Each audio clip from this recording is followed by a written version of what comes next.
DSC 2025 వ్యవహారంలో వెలుగు చూస్తున్న అవకతవకలు రాష్ట్ర ప్రభుత్వ వైఫల్యానికి నిదర్శనమని మాజీ మంత్రి విమర్శించారు. పొదలకూరులో రాష్ట్ర వైసీపీ మహిళా వర్కింగ్ ప్రెసిడెంట్ కాకాని పూజిత ఆధ్వర్యంలో నిర్వహించిన జెన్జెడ్ వార్ టౌన్ హాల్ సమావేశంలో కాకాని పాల్గొన్నారు.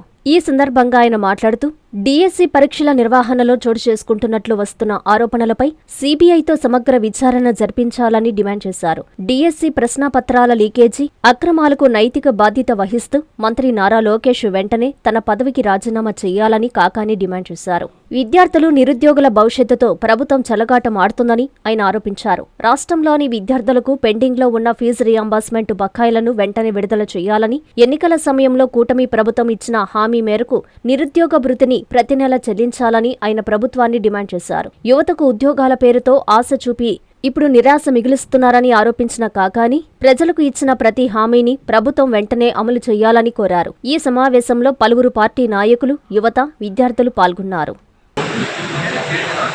ఆంధ్ర రాష్ట్రంలో డిఎస్సిలో జరిగినటువంటి అవకతవకల మీద విద్యాశాఖ మంత్రిగా బాధ్యతలు నిర్వహిస్తున్నటువంటి లోకేష్ రాజీనామా చేయాలని కోరుతూ రాష్ట్ర వ్యాప్తంగా వైఎస్ఆర్ కాంగ్రెస్ పార్టీ ఈ సదస్సులు నిర్వహించడం జరుగుతుంది. అందులో భాగంగా ఆంధ్ర రాష్ట్రంలో 175 నియోజకవర్గాల సదస్సులు నిర్వహిస్తున్నాం. ఉమ్మడి నెల్లూరు జిల్లాలో కూడా 10 నియోజకవర్గాలు, కందుకూరుతో కలిపి 11 నియోజకవర్గాలు కూడా ఈ సదస్సు నిర్వహించారు. అందులో భాగంగా సర్వేపల్లి నియోజకవర్గానికి సంబంధించి ఈరోజు పొదలకూరు మండల కేంద్రంలో మహిళా వర్కింగ్ ప్రెసిడెంట్ అనేటువంటి పూజిత ఆధ్వర్యంలో ఈ కార్యక్రమాన్ని నిర్వహించారు. ఈ సదస్సులో మేమందరం కూడా స్థానికంగా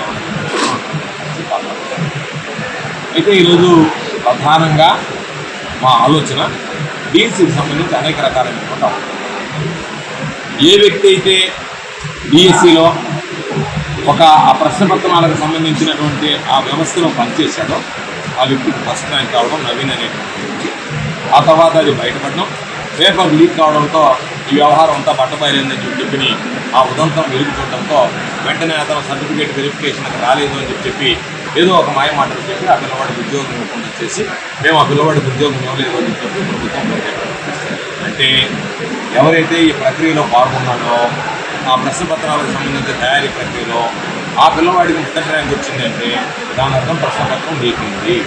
దాని ద్వారా ఈరోజు చాలామంది అన్యాయానికి గురయ్యారు స్పష్టంగా అర్థమైంది.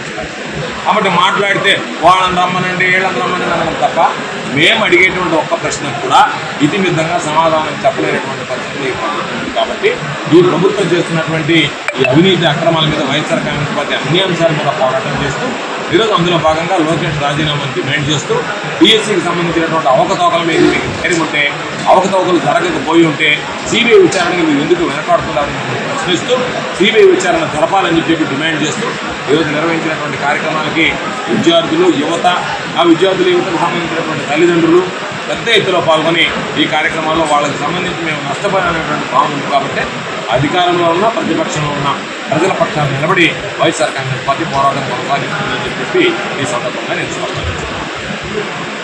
డిఎస్సికి సంబంధించి ఇంత పెద్ద స్కామ్ జరిగింది, ఇంత దారుణంగా యువతని మోసం చేశారు. ఆలోచన చాలా బాధగా ఉంది. ఈరోజు చేసినటువంటి పని కంటే భవిష్యత్తు అర్హత ఉంది, వాళ్ళకి ఎదిగే అవకాశం ఉంది. అటువంటి యువత కళలు పూర్తి చేసినటువంటి ప్రభుత్వం టీడీపీ పాలనలో అంటే ఒక ముఖ్యమంత్రి ఫ్యూచర్ ముఖ్యమంత్రి అని చెప్పి అతను ప్రొజెక్ట్ చేసుకుంటున్నారు వ్యక్తి. ఈరోజు విద్యాసంస్థలు ఈరోజు పిల్లల కళలు వాళ్ళు దూరం చేసేటువంటి అర్హులైనటువంటి వాళ్ళ ఉద్యోగాలు ఇవ్వకుండా వాళ్ళని మోసం చేసే పని చేశారు. కాబట్టి వెంటనే ఆ పదవికి ఆయన అర్హత లేదు కాబట్టి వెంటనే ఆ పదవికి రాజీనామా చేసి జరిగినటువంటి అవకతవకలు పూర్తి స్థాయిలో సిబిఐ ఇన్వెస్టిగేషన్ జరిపించాలని డిమాండ్ చేస్తున్నాం. వైఎస్ఆర్సీపీ పార్టీగా ఇంకొకరు కాదు, కానీ అన్యాయం జరిగింది యువతకి.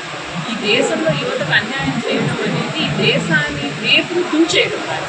అటువంటి పని చేస్తున్నటువంటి కూటమి ప్రభుత్వం, కూటమి నాయకులు ఈరోజు కళ్ళు తెచ్చి ఈరోజైనా వాళ్ళు తప్పు సవరించుకునేటువంటి అవకాశం ఇస్తున్నారు. కాబట్టి వెంటనే లోకేష్ రాజీనామా చేసి ఈ తప్పుడు అవకతవకలు సరిదిద్దుకొని అర్హులైన ప్రతి ఒక్కరికి కూడా ఆ పోస్టులు అనేటువంటి, ఆ ఉద్యోగాలు అనేటువంటి ఇవ్వాలనేది మా నిజమైన మీ సిఎంఆర్ షాపింగ్ మాల్ మరియు చందన బ్రదర్స్ లో జూలై 9 నుండి ప్రారంభం. కేజీ సేల్స్, క్రేజీ ఆఫర్స్ తో వెరైటీకి హద్దు లేదు, ఆఫర్లకు అంతు లేదు. 399 రూపాయలకి 2 డైమండ్ షిఫాన్ సారీస్, 549 రూపాయలకి 2 మలై క్రేప్ సారీస్, 599 రూపాయలకి 2 లాస్యా జార్జెట్ సారీస్, లేడీస్ కుర్తీస్ మరియు లెగ్గిన్స్ మరియు ప్లాజో బాటమ్స్ 99 రూపాయలకి, 599 రూపాయలకి 2 వర్టికల్ కుర్తీస్, 999 రూపాయలకి 2 కోట్ సెట్స్, 279 రూపాయలకి 2 గర్ల్స్ కాటన్ ఫ్రాక్స్, 199 రూపాయలకి 2 బాయ్స్ టీ షర్ట్స్, 1199 రూపాయలకి 2 మెన్స్ జీన్స్, 999 రూపాయలకి 3 formal shirts, suitings and shirtings పై up to 40% discount. CMR shopping mall మరియు చందన బ్రదర్స్, నెల్లూరు.